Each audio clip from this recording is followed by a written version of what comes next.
Vifuatavyo ni vuo. Baba, sio vuo, ni vyuo. Baba, unajua kuongea mjomba. Tulia.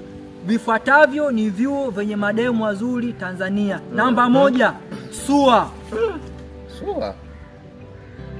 Kaka, tunaenda kulima. SUA tena? SUA. Kama nabii taja chuo chako hapo unakijua. Namba 2.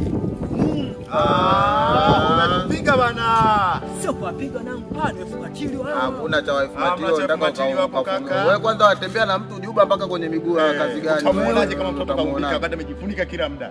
Supu inakuwa nzuri kwa ya moto babu, sio poa. Kwa kifunika muda. Hamna. Au Mungu yani wewe fuatilio. Namba 3 sasa. Mwalimu Nyerere. Hamna. Yani hapo ndo kabisa. Wale ni watu wa Dar es Salaam. Hapo ndo kabisa. Unajua kuishi Dar es Salaam sio kwamba eti wewe ndo unakuwa mzaa. Zile pisi. Hakuna. Wewe watoto wenyewe wale wanasoma pale Dar, lakini saa mtu tangu afike Damba hata zebra hajaika nyanya. Wale wa Masaki wale wewe gonga Masaki wapi? Masaki sio wewe unasoma NIT huko CIA, IFM. Angalia anasema CIA fundi gereji.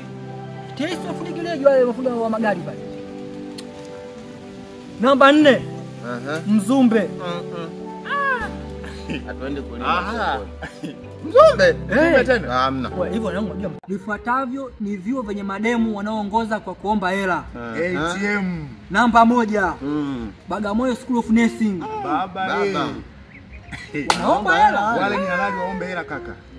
Wanaomba hela wakanunue malabu koti. Kuna stethoscope, mabomba ya sindano, kuna nani vidonge vya kutolea mimba. Hapo umeongea vidonge vya kutolea mimba. Pale tunajua sheria mkono. Namba 2. Yeye mwenyewe daktari. Namba 2. FETA. FETA. Wavuvi wale. Kwanza wale wanaomba hela wakanunue nyavu.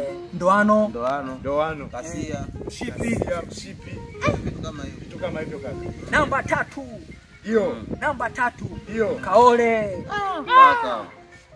Wakulima tena. Wakulima na wafugaji wanaomba hela wakanunue mambo ya mboga, mbolea, wanyama kama vile panya, samaki changa. Foodi, neta foodi sisi watu wa wanangu. Mwanangu mishangazi nasaidia ile, mwanangu mishangazi ni mizuri, mwanangu kimiliki baba. Mwanangu ni hatari. Mishangazi hamna kitu. Wewe mwanangu jana hapa ni mshangazi. Wewe mishangazi inasaidia baba. Wewe mishangazi imekusaidia nini? Umejua. Sikia nikutajie faida za mishangazi. Mishangazi mimi imenisaidia kwenye kulipa swala zima la ada. Mishangazi ile mimi nanihudumia baba. Wewe jamaa si mkopo kapokea tena 200 huko.